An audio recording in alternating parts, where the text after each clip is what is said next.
Depois uma fruta chamada laranja amarga.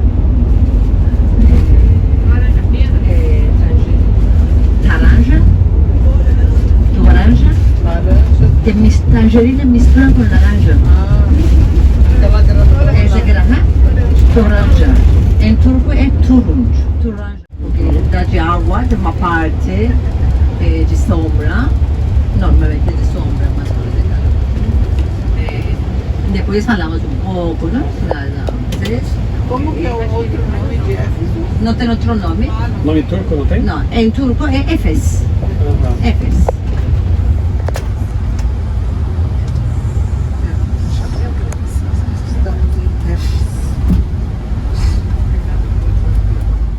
Então, época dos romanos e dos primeiros anos também do cristianismo, mas mais importante, época dos romanos, Éfeso era uma das cidades mais grandes de todo o império. Era uma das 4 mais importantes. Roma, Éfeso, Antioquia e Alexandria. Depois que justo falando por que está aqui, 250.000 habitantes chilenos, ¿no? Ao mesmo tempo, depois de crucificar, entre aspas, Manuel Jesus, sabemos que os romanos normalmente começam a meter com a família, com Maria, tudo isso. E os senhores sabem melhor que eu, que na Bíblia tem uma parte que quando levam Jesus, entrega sua mãe, não? Para São João, e a João, a partir de agora é seu filho, é seu mãe. Então, João estava buscando a ver onde tem melhor esconder-se para a sua família, pois escolhe aqui, Éfeso especialmente, bem longe, e também uma cidade muito ocupada, mais fácil. Também aqui uma das comunidades grandes cristãs daquela época, que aqui está uma das 7 primeiras igrejas. Vocês sabem que quando falamos das primeiras 7 igrejas, não falamos fisicamente, falamos das comunidades, uma grande comunidade. Mas de outro lado é interessante que aqui temos a Basílica de São João.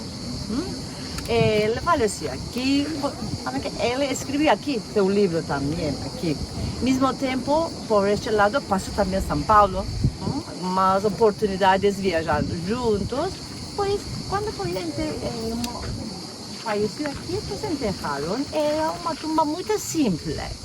Mais tarde, no século VI, esta vez, já época dos bizantinos, época de Justiniano, ele encontrou sua tumba e foi construída uma basílica grande. A palavra basílica antigamente só usava para os prédios rectangulares e tinha 3 corredores e também era um sítio para socializar entre eles. Mas na época dos bizantinos, já mesmas áreas começaram a construir as igrejas e por isso usamos basílica e igreja.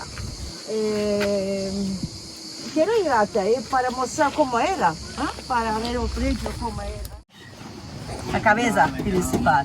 Então aqui está o átrio, o pátio, aqui este lado a entrada principal, pátio, depois entram para a parte interior, 2 naus, naus principal, não? A sala principal, 2 nártexes, 2 corredores, 3 naves, 3 naves. Ele está enterrado aqui. A verdade é que não encontraram nada das ruínas, mas sabemos que é este lado. Depois, essa parte estava o tesouro, e aqui está a sala de batismo. Lembram, ontem vimos outra igreja para os adultos, pois é a mesma coisa. Como já aprendemos com as nossas guias, né? Este é um sítio, a basílica pelo menos do século VI, né? E foi construído no local onde se supõe, é uma tradição, que João teria sido sepultado. Como sabemos também, Jesus encarregou João de cuidar de sua mãe Maria, né? Não sabemos por quanto tempo mais ela viveu, né? Mas com certeza João cuidou com muito carinho da mãe de Jesus, e se ele viveu aqui, talvez pudesse ser aqui, né, o local em que ambos supostamente teriam estado, né? De qualquer forma, Éfeso é muito especial para a história cristã, né? Nós tivemos aqui, temos essa cidade relacionada com 2 personagens importantes. Paulo escreveu uma carta para essa cidade. Eu não vou falar sobre a carta aqui porque nós temos depois uma visita à cidade mesmo, né, de a antiga Éfeso. Então Paulo dirigiu uma carta especial para os Efésios, povo que habitava aqui, a região de Éfeso. E temos uma igreja do Apocalipse também, né? Viram a distância, né? Estivemos em Laodiceia, depois iremos a Esmirna e aqui a primeira das 7 igrejas. E lembra como eu falei a vocês que é como se a história do cristianismo tivesse sido escrita em 7 volumes, né? Porque cada uma dessas igrejas do Apocalipse aponta para uma época, um momento histórico da igreja cristã. Então é uma enciclopédia, digamos assim, a história do cristianismo em 7 volumes. Esse aqui é o primeiro volume.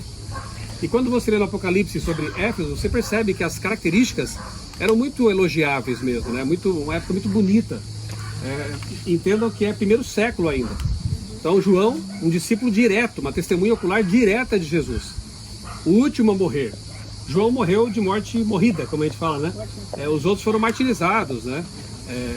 Foram mortos, assassinados pelo Império. Já João sobreviveu até a alta idade, né? Tem um momento de um diálogo ali, uma conversa entre Jesus e Pedro e João, os discípulos, né? E aí Pedro já queria saber o que vai acontecer com ele. E aí criaram aquela lenda de que João nunca morreria, né? Até ver Jesus e tal. E ele viu Jesus, na verdade, lá em Pátimos, onde alguns estarão.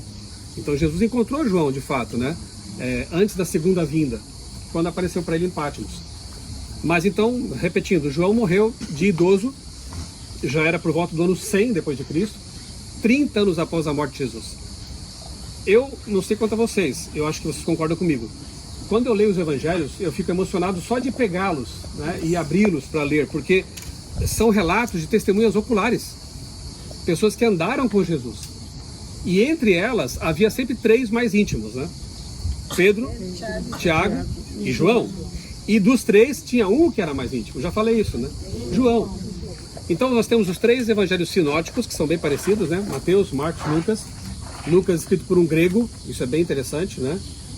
E abordagens são diferentes para cobrir a mesma história, ângulos diferentes. E eles, assim, contam a história de uma maneira bem completa, né? E João escreve depois o seu evangelho. Uma curiosidade para alguns, talvez: Apocalipse ele escreveu primeiro. É o último livro da Bíblia, né? Mas ele escreveu primeiro Apocalipse, lá na ilha de Patmos, mandou as cartas, vieram de navio. É uma boa quilometragem de Patmos até chegar aqui ao porto de Éfeso, e dali foram distribuídas por mensageiros, né, cavalo, enfim, para 7 igrejas. Evangelho e 3 cartas ele escreveu depois do Apocalipse. Talvez aqui. Olha que interessante, né? E por que mais um evangelho? Não tinha 3 já? Por que João se sentiu motivado, inspirado, melhor dizendo, a escrever um 4º evangelho? Porque ali pelo ano 100 já estavam aparecendo algumas heresias, como a dos gnósticos, por exemplo, né? Que sustentavam que Jesus talvez não tivesse sido Deus encarnado. Porque Deus não morre. Como ele pode ter morrido? Como é que Deus morre numa cruz? Então quem sabe aquele que morreu na cruz tenha sido um ser humano e Deus estava acima dele, e ele não podia ser o próprio Deus. Várias heresias começaram a surgir por ali. Vocês acham que João, uma testemunha ocular, ficaria calado diante disso? Então ele vem e diz: espera aí, calma aí vocês todos. Eu conheci Jesus. Eu encostei minha cabeça no ombro, no peito dele na Santa Ceia. Eu estava ali na cruz não, né? Ao pé da cruz, quando ele deu o último brado: está consumado. E aí ele começa o seu evangelho de uma forma diferente. Alguém lembra como ele começa o evangelho? No princípio era o verbo. Ele quase que copia Gênesis 1, que diz: no princípio criou Deus os céus e a terra. Aí no evangelho ele diz: no princípio era o verbo. Quem é esse verbo? Aquele Deus. Todas as coisas foram feitas por ele, e sem ele nada do que foi feito se fez. João conecta Jesus ao Deus criador de Gênesis para dizer o seguinte: olha, esse que morreu na cruz não era só um ser humano. Ele se fez humano, 100% humano, sofreu como qualquer ser humano, embora não tenha tido pecado, né? Então não é qualquer ser humano, na verdade. E morreu na cruz como ser humano, para pagar a dívida lá de Adão e Eva. Mas ele era Deus.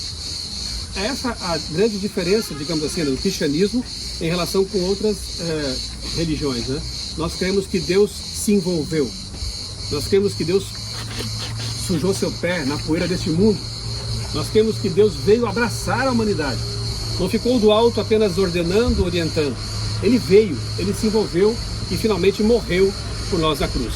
Então o Evangelho de João tem esse sabor especial de uma testemunha de primeira grandeza, dizendo: Jesus é Deus, e eu vi, e eu abracei, e eu estou com saudade. Você percebe isso, né?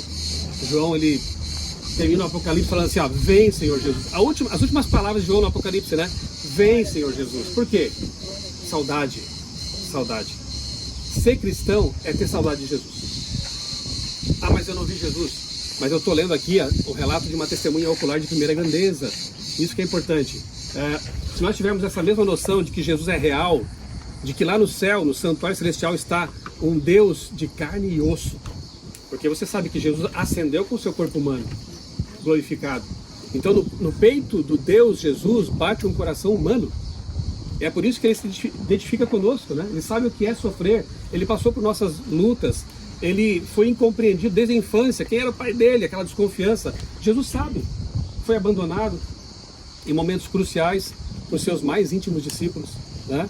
Jesus sabe o que você sente, o que você passa, não só por ser Deus onisciente, mas porque ele passou por aqui, porque ele viveu aqui.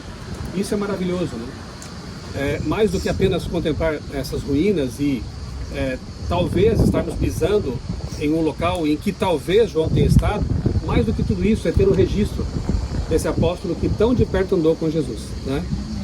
Eu quero só então ler com vocês, com a ajuda de nossas leitoras, né, 3 textos numa sequência interessante que mostra a transformação pela qual passou esse homem que de início tinha um apelido bem interessante, Filho do Trovão. Ele não era fácil. Pedro também não. E eu também não sou. E você também não é. Mas alguma coisa aconteceu com ele. Lucas 9, 54 e 56.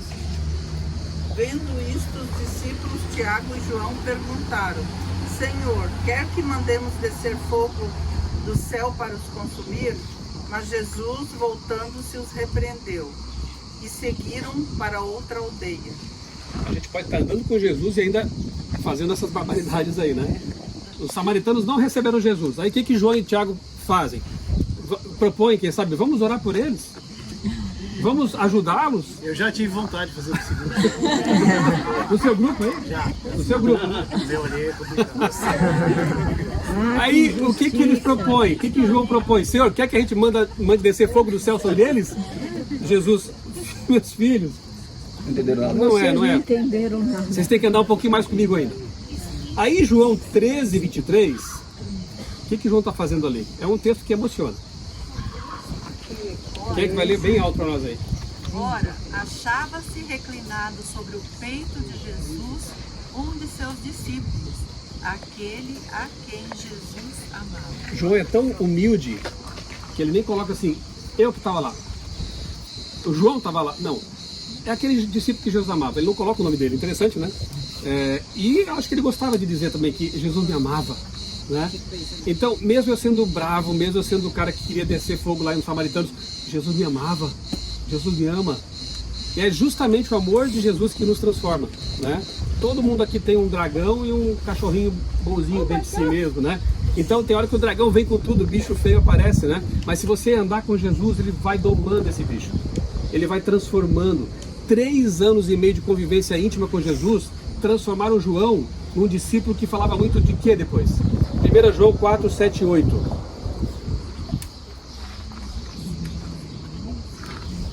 Amados, amemo-nos uns aos outros, porque o amor procede de Deus. E todo aquele que ama é nascido de Deus e conhece a Deus. Amém. Quem não ama, não conhece a Deus, pois Deus é amor. João aprendeu ou não aprendeu? O mesmo João que queria descer fogo do céu sobre os samaritanos, escreve numa de suas cartas, portanto após o Apocalipse, né? Um de seus últimos escritos: aquele que não ama não conhece a Deus. Eu conheci Deus e hoje eu amo. Olha que bonito. Então, mais do que textos e ruínas, é o poder, a transformação que vem pela convivência com Jesus. Jesus é real, não é uma teoria, não é uma filosofia, não é uma ideia. Jesus vive.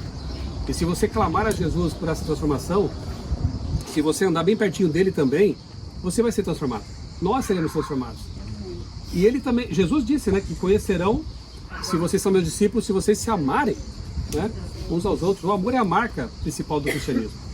Só para a gente registrar aqui, né, no Evangelho de João, ele escreve aqui sobre 7 sinais, ele escolheu a dedo. 7 sinais que atestam a messianidade e a divindade de Jesus. Alguns só aparecem nesse Evangelho. Começa com a boda de Caná. Que milagre Jesus fez lá, em Caná? Transformou água em vinho, o suco puro da uva ali. Mais gostoso do que os que eles já haviam bebido. Incomparável. Ou seja, Jesus, que alguns estavam dizendo que era um ser humano, tinha poder sobre a matéria. Quem estudou química aqui sabe que você não tem elementos na água para transformar em suco de uva, né? Há muita coisa a mais no suco de uva. E Jesus simplesmente, por sua palavra, transforma algo em outra coisa. Ele tem o poder sobre a matéria. O segundo milagre foi a cura de um oficial do rei, lá em João 4, né? Ele fala, porque o oficial foi tão humilde, ele sabia que para um judeu entrar numa casa romana, o judeu se sentiria profanado, contaminado. Para Jesus isso não faz sentido, obviamente, né? Mas respeitando essa crença do oficial romano, Jesus diz de longe, a quilômetros, ele está curado. Para Jesus não importa a distância, não importa onde você esteja, ele o alcança. Essa é a lição do segundo milagre. O terceiro, a cura do paralítico no tanque de Betesda, João 5. 38 anos aquele homem estava paralítico. Jesus, ele cura, não importa a condição, e para ele não há impossibilidades. Como diz a Bíblia, não há impossíveis para Deus, né? Então o homem, 38 anos paralítico, ele restaura aquele ser humano, o cura. O outro milagre está em João 6, a multiplicação dos pães e dos peixes. Jesus é o Deus que provê. O que você precisa? Pão físico, pão espiritual, pão emocional? Qual é a sua carência? Jesus supre. Fale com ele, peça para ele. O outro milagre, Jesus anda sobre as águas. João 6, 16 a 21. Ele tem domínio sobre as forças da natureza. Então, por que ter medo? Né? É claro que neste mundo coisas horríveis acontecem, acontecerão até o fim, mas Jesus, ele é o Senhor da história. Ele tem as rédeas da história nas mãos, né? Ele está no trono, então confiemos. Pedro desconfiou por um instante e começou a afundar, né? Mas bastou uma oração de poucas palavras. Jesus, salva-me! 2 palavras. E Jesus estendeu o braço poderoso e trouxe Pedro à tona, né? Muitas vezes a gente só tem tempo de fazer uma oração dessa, né? Senhor, salva-me, me ajuda. E Jesus ouve. Em João 9, a cura de um cego de nascença. Ele é a luz do mundo e desafia interpretações religiosas sobre o pecado e a enfermidade. Lembra aquela pergunta injusta que fizeram? Quem pecou? Foi ele? Ou foram os seus, né? Ou foi outra pessoa? Seu pai e sua mãe? E Jesus simplesmente cura e diz, não tem nada a ver isso aí, né? Agora eu vou manifestar a minha glória, mostrando que nós estamos num mundo sujeitos às tragédias.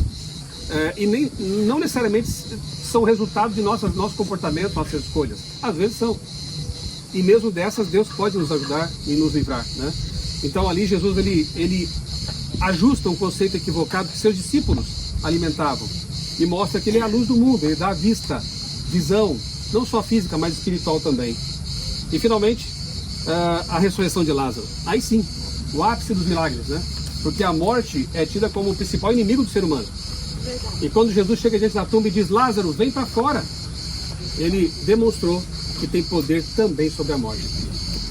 Eu sei que muitos aqui, se não todos, né, já perdemos pessoas queridas, já descansam na sepultura, e a saudade bate no coração, né? Só que não se esqueça que Jesus, Deus, ele é o Senhor da vida, e ele um dia vai chamar o seu querido também de volta à vida. Ele vai dizer, João, acorda. Ele vai dizer, Maria, Francisco, Pedro. Ele vai dizer, levante-se. E você vai poder dar um abraço a essa pessoa e viveremos para sempre com essas pessoas que foram redimidas. É por isso que João termina seu livro do Apocalipse dizendo, e vi novo céu, nova terra. E aí ele fala que não haverá mais morte, nem pranto, nem dor, nem lágrimas, porque as primeiras coisas ficaram para trás, passaram. E a morte, ele fala, foi destruída. Uma coisa que chamou a atenção de João e que o alegrou: o mar já não existe. Tem gente que pensa que vai ter praia no céu. Aquele mar que separava João de seus amados, Pátimos, daqui, ele viu que talvez fosse um gramado lindo agora, né? Então aquele elemento de separação não mais existia. Nada mais a impedir a gente de estar com aqueles que nós amamos. É isso que nos aguarda. João foi testemunha de tudo isso. E essa mensagem sobre a qual ele escreveu transformou a vida dele mesmo. Então que nós também, ao pregar para outros, ao falar do amor de Deus para os outros, sejamos nós também abençoados por essa mensagem, transformados por essa mensagem. É isso que Deus quer fazer conosco. Filho do trovão, a discípulo do amor. Deus nos transforme e nos faça cada dia mais semelhantes a Jesus. Amém. E uma coisa que me deixa muito emocionada é que esse Jesus veio para nos salvar.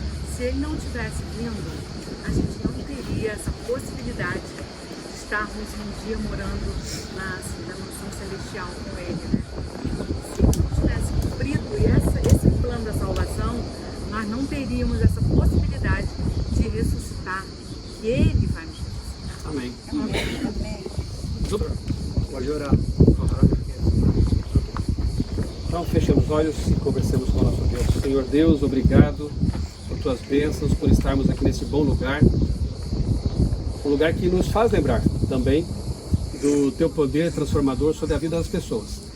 Obrigado porque chamaste João para ser um dos teus discípulos e ele nos deixou um legado literário e de vida tão bonito, que nós nos espelhemos na história dele, em seus escritos, para sermos mais semelhantes a Jesus. Amém. Continua, Pai, abençoando o nosso grupo. O restante da nossa viagem, nós oramos em nome de Cristo Jesus. Amém. Amém. Pessoal, estou falando de velho, você é do período bizantino, século 4, 5, depois até 6. Qual é a certeza desses lugares? Vou explicar como que isso aconteceu. Lembra que quando a gente foi em Niceia,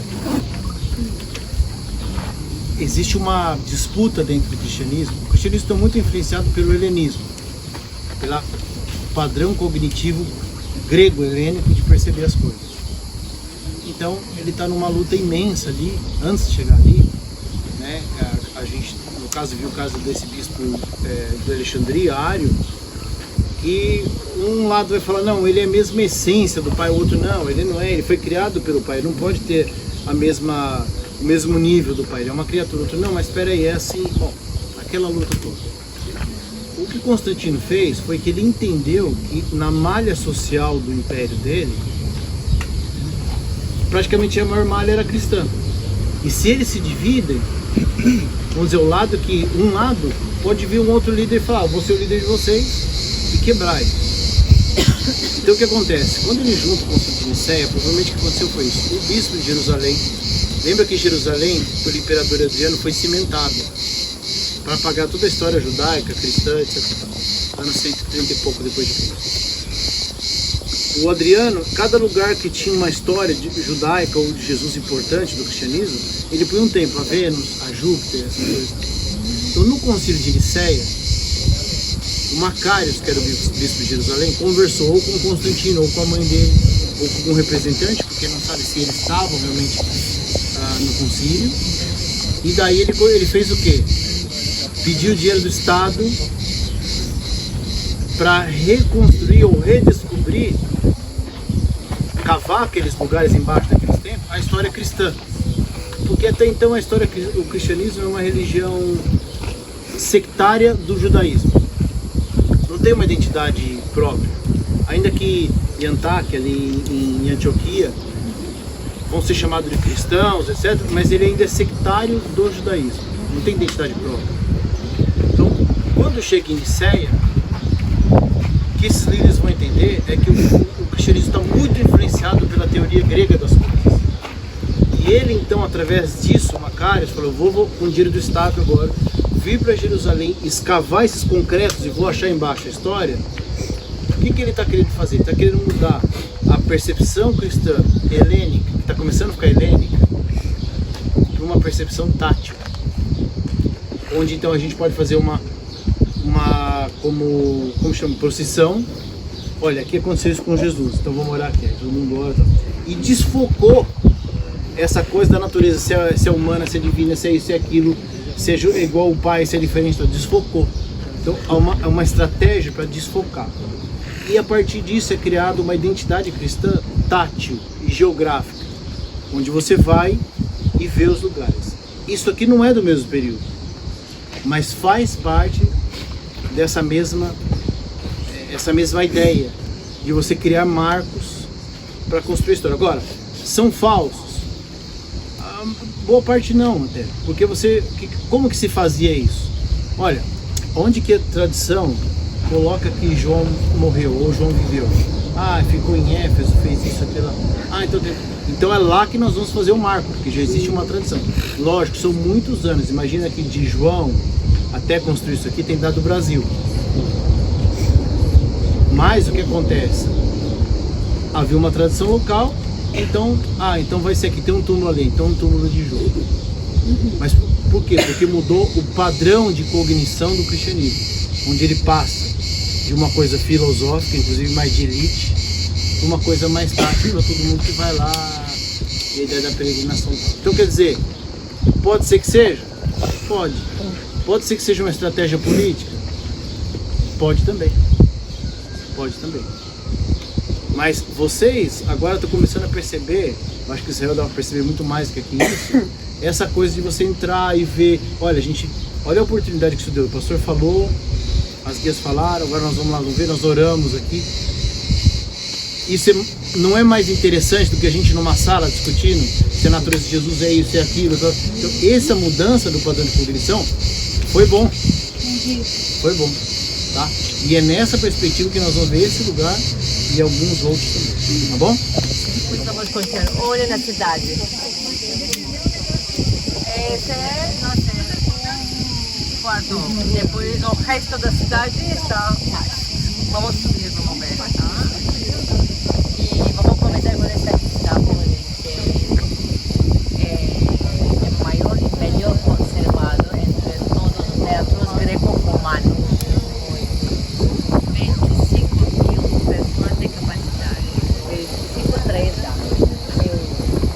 E multiplicando por 10, já sabemos que a população da cidade é 250-300.000, um pouco mais engelado. Porque 25-30 é muita diferença, 5.000, porque não sentavam como sentamos, deitavam, não contavam com as mulheres, com os escravos, não parece sempre. Diferentes épocas, Éfeso foi o centro, pela arte, pela cultura, pelo comércio, porque justo este caminho aí onde estava o porto, que atualmente é mais ou menos 12 quilômetros, mas naquele tempo estava por este lado, era o primeiro ingresso, a coisa mais importante da cidade naquele tempo, o que é atualmente Izmir, naquele tempo era Éfeso. Lembra que na Odisseia também falamos que todos os produtos chegavam aqui em Éfeso, um porto internacional. As Amazonas, essas mulheres, vieram norte de Anatólia, onde está Mar Negro. Havia uma reina, que o nome era Éfes. Por lado, pode ser, uma outra lenda, pode ser que a primeira era essa reina e depois Andróclo fundou a cidade de Sibagesta. Pode ser, não? Depois já chega a mesma história que conhecemos. Lembra nosso mapa, no século VI, passa por este lado os persas. Os persas cortam toda a Anatólia porque queriam ir à Europa, passam outras cidades e aqui também. O século VI, época de Elis. Mais tarde, no século IV, esta vez, Alexandre Grande. Alexandre Grande era de Macedônia. Passa por Dardanelos, onde está Troia, onde vamos dormir nós amanhã. Ele passa aqui, chega a este lado, que falamos sempre que o único sonho dele era fazer juntar a parte oriental e ocidental do mundo, para conquistando as cidades, ocupando, invadindo, como você quer, e deixa cada uma de seus comandantes. Ele chega aqui contra os persas, ele ganha isto, e ele paga todos os impostos que pagavam os efesinos, os persas, salva a cidade, mas esta vez começa a época de Hélio. Segundo século antes de Cristo, chegam os romanos. Pérgamo foi a primeira cidade que foi ocupada pelos romanos e depois chegam aqui os romanos. E a época dos romanos foi convertida uma das 4 mais importantes do Império: Roma, Alexandria, Antioquia e Éfeso. E época de eles, 250, uma cidade grande, muito ocupada e também uma cidade rica. Bastante tempo, pois continuou com sua fama e com sua riqueza. Tá? Depois, no século IV, já sabemos que época, quando acabou o Império Romano estelado, os bizantinos continuam a cidade, mas também estamos numa região que templa a vezes estelado. Época dos bizantinos, um grande terremoto. Mais uma vez o porto estava com as pedras cheio e as pessoas já começam devagar a abandonar a cidade. E já sabemos que depois da chegada dos turcos, totalmente foi abandonada e os turcos de novo construíram Selçuk.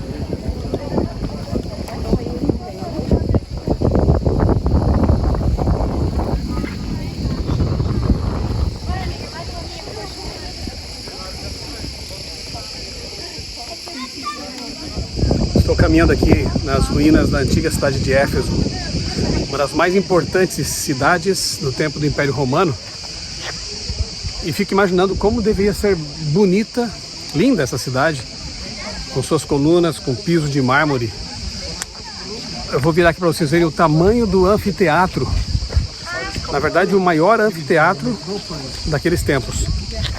Capacidade para dezenas de milhares de espectadores, olha só, ali atrás.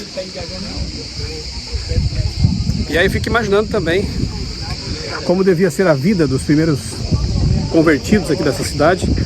Uma cidade portuária, tremendamente importante, mas, como até hoje, cheia de pecados, de desafios, lutas. Então você já pode imaginar que não é diferente de hoje, né? Aqueles que vivem também em grandes cidades, daqueles cristãos que enfrentam o secularismo, as muitas e muitas ofertas, né, de pecados que existem em cidades assim como foi Éfeso. Assim como houve cristãos fiéis naquele tempo, Deus espera que também haja os seus cristãos, seus filhos fiéis em nossos tempos para evangelizar as grandes cidades. Paulo dirigiu uma carta especificamente para os cristãos que moravam aqui em Éfeso. Convido você a, em algum momento, tomar um tempo para ler a carta de Paulo aos Efésios, cheia de pérolas teológicas, de conselhos importantes para filhos, pais, maridos, esposas, para os cristãos de modo geral, como todas as cartas inspiradas do apóstolo Paulo, contendo ali muita sabedoria de Deus, muita inspiração. Éfeso, essa é a cidade. Carta de Paulo aos Efésios. Daqui a pouco nós vamos parar em algum local aqui que tem uma sombra. Neste momento a temperatura está muito elevada, aqui é verão na Turquia. E estamos aqui, acho que enfrentando hoje mais uma vez uma temperatura aí de cerca de 40 graus. Mas compensa muito estar aqui, andar por essas ruas. Estamos nos dirigindo agora para a Ágora da cidade. A Ágora era a praça, né? Então, de novo, a gente fica imaginando os cristãos caminhando ali entre as pessoas, quando encontravam alguém receptivo para ouvir a mensagem de Cristo, compartilhavam, pregavam e assim cumpriram sua missão naquele tempo. E como tenho dito, né, nos vídeos que eu tenho feito aqui, nessa viagem pela Turquia e pela Grécia, Deus espera que nós hoje façamos o mesmo. Que nós hoje sejamos os crentes, os cristãos, que vão proclamar, desta vez, a segunda vinda de Cristo. Para que as pessoas se preparem para encontrar Jesus quando Ele vier. E deixem as ilusões de lado, né? A suntuosidade, a grandiosidade. Veja, a gloriosa Éfeso. Aqui havia culto idolátrico, né? A gloriosa Éfeso hoje é um monte de ruínas. Aqui na Ágora, onde as pessoas se reuniam, né, para conversar, na praça da cidade, hoje nós temos colunas rachadas, temos aqui muitas pedras. A cidade também foi destruída, né, em parte, por grandes terremotos.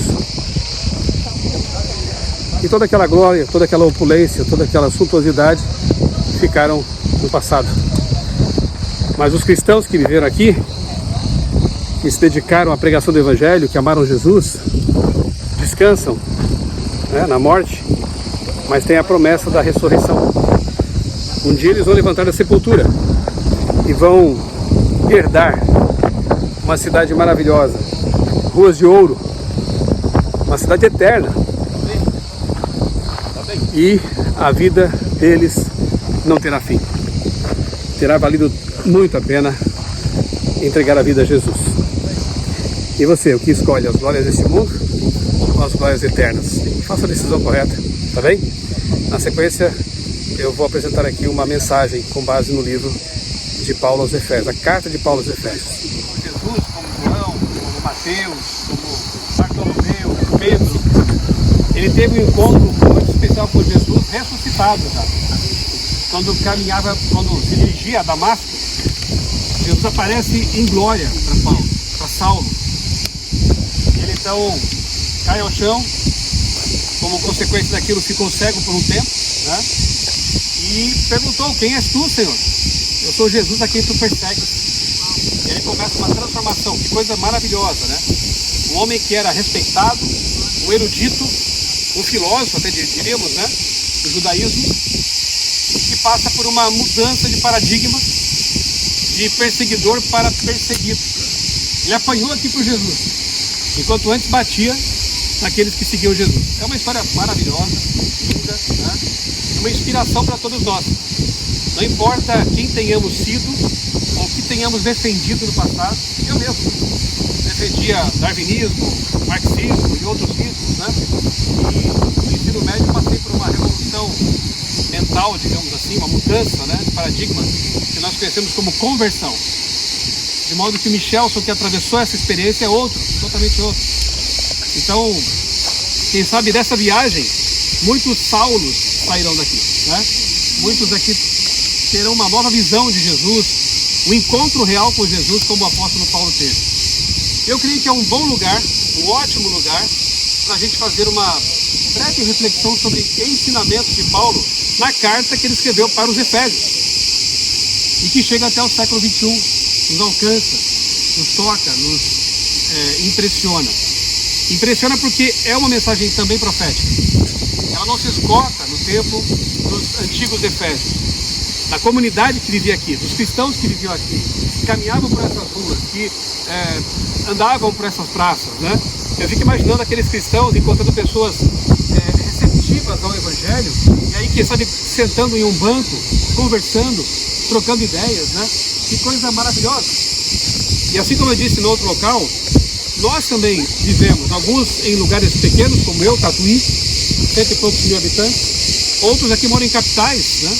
E Deus quer ter seus filhos espalhados, como disse o pastor Roger, por todos os lugares, para que possamos ser sal da terra e luz do mundo, para que possamos disseminar essa mensagem maravilhosa e alcançar as pessoas.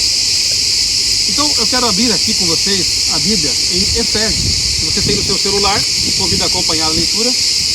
Eu, obviamente, que pensei alguns conselhos que são muito importantes para nós, dá vontade de ler a carta inteira. Eu fiz essa experiência, né? Antes de vir para cá, para essa viagem, eu reli todas as cartas de Paulo. E de novo eu fui abençoado.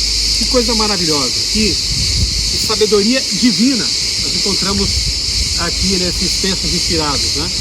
Quem sabe na volta dessa viagem, faça essa experiência. Releia as cartas de Paulo enviadas para os lugares em que você esteve. E veja se não vai ser um sabor diferente, né? Então eu começo aqui com Efésios capítulo 1, verso 4, em que é dito que Deus nos escolheu para ser santos. Olha que interessante. Antes da fundação do mundo, Deus nos escolheu, nele, em Jesus, para sermos santos e irrepreensíveis diante dele.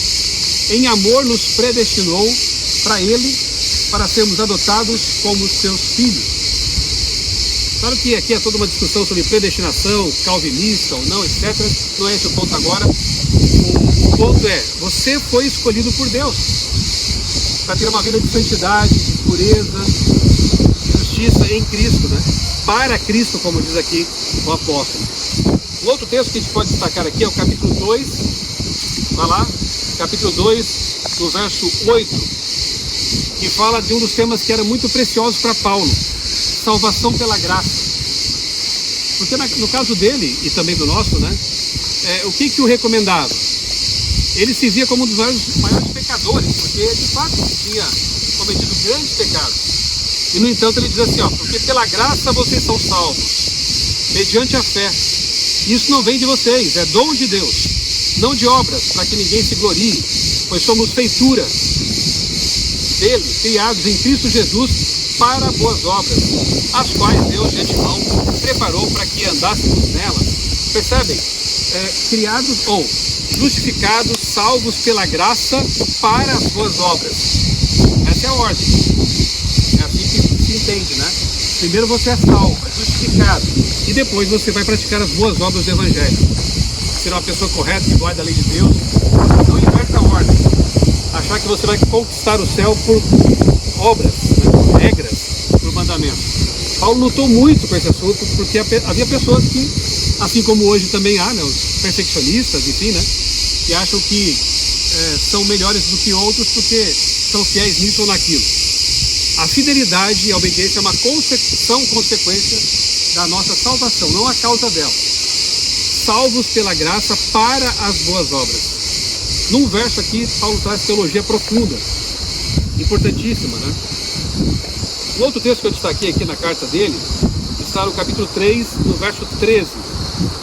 Aqui nós aprendemos, verso 18, aprendemos o seguinte, que precisamos prosseguir no conhecimento de Deus. Abra lá, capítulo 3, verso 18.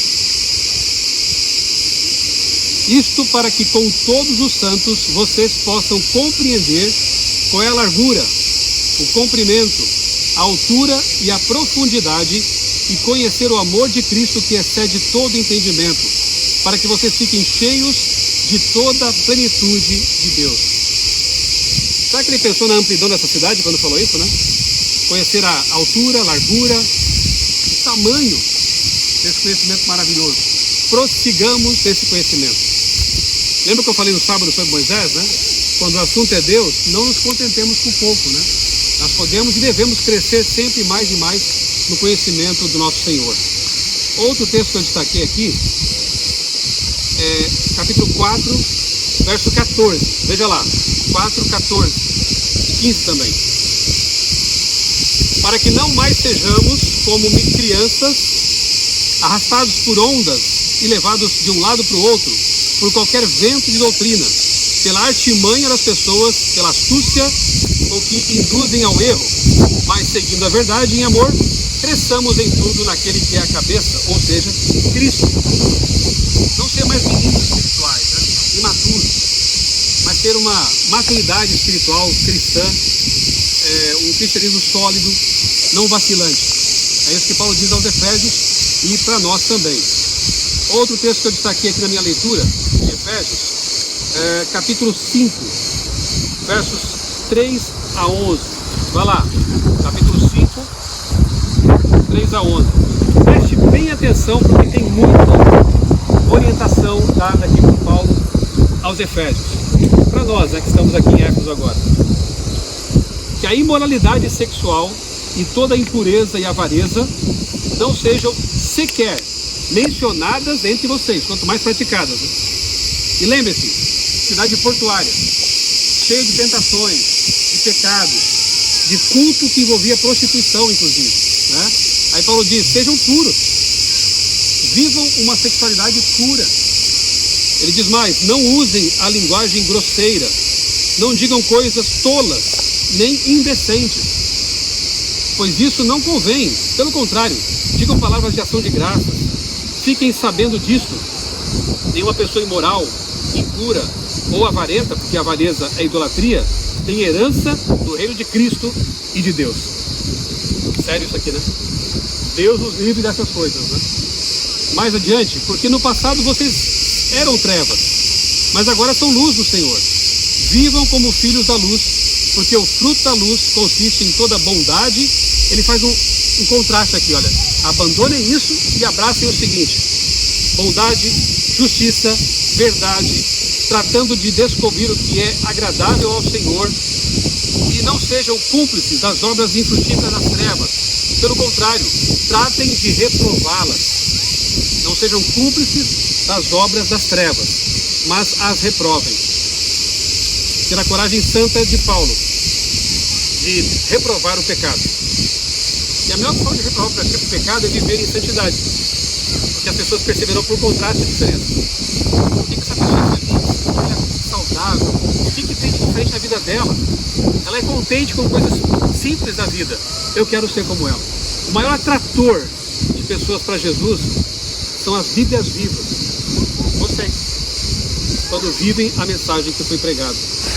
Depois, mais adiante, no capítulo 5 ainda, versos 21 a 25, nós temos conselhos para os casados.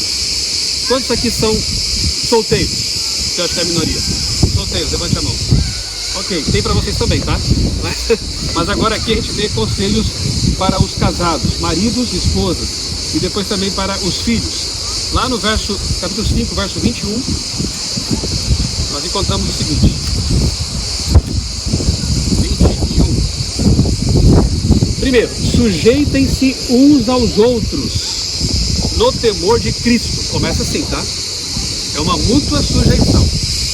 Respeito. Em amor. Aí ele diz: esposas, que cada uma de vocês se sujeite ao seu próprio marido. Se eu parasse aqui, seria um texto um tanto machista, mas ele diz mais: como ao Senhor. Você ama Jesus? Jesus oprime você? Jesus morreu por você? Então, se o marido, daqui a pouco eu vou ler aqui o conselho para o marido, né? Se o marido for semelhante a Jesus, essa esposa vai respeitá-lo profundamente, vai amá-lo profundamente. É isso que Paulo está dizendo em nome de Jesus, né? Como ao Senhor. Se o seu marido não é como Jesus, aí não funciona bem esse texto, né? Não funciona bem esse texto. Porque o marido é o cabeça da esposa, como também Cristo é a cabeça da igreja, sendo ele próprio o salvador do corpo. Depois ele diz: maridos, que cada um de vocês ame a sua esposa, como também Cristo amou a igreja e se entregou por ela. Maridos, homens, qual é o nível de amor que Deus espera que nós tenhamos por nossa esposa? Me digam. Jesus amou a igreja e foi até que ponto nesse amor? Morreu por ela, entregou a vida por ela.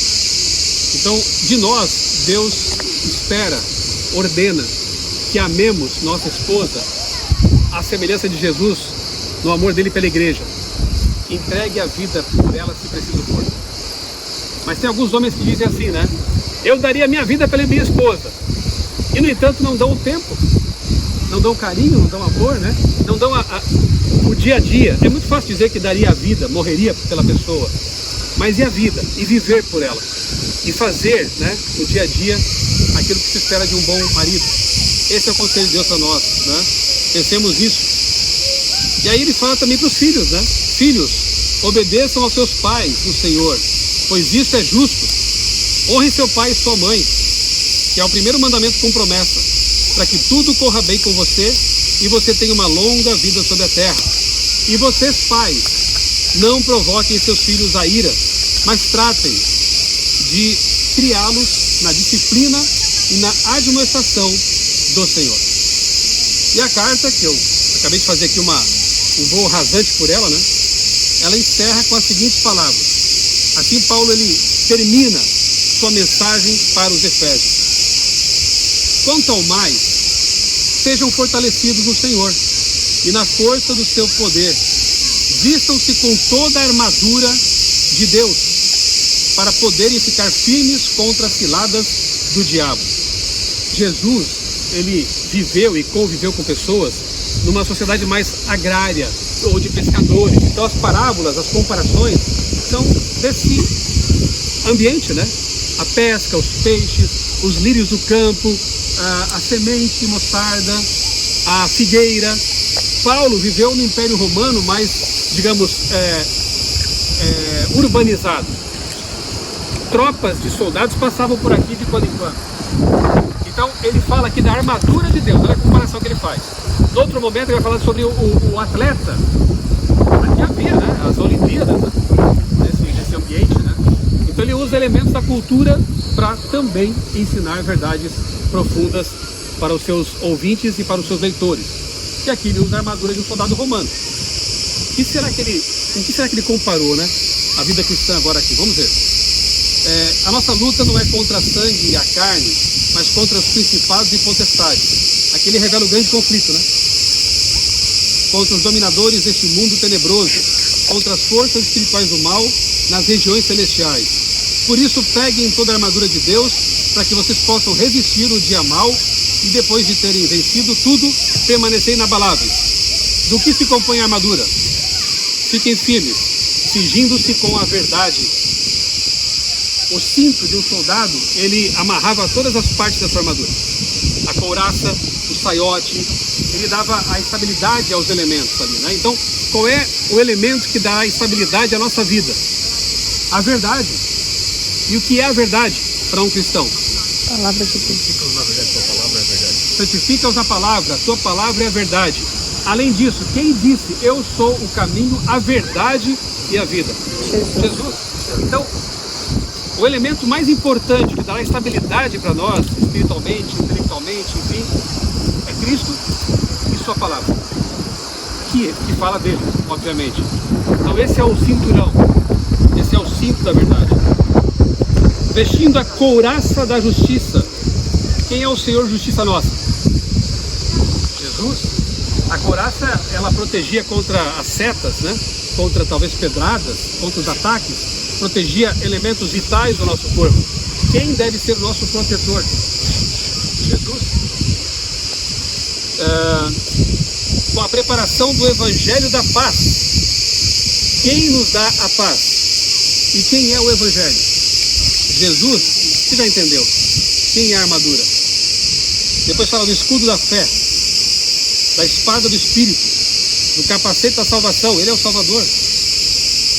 Orem em todo tempo no Espírito, com todo tipo de oração e súplica.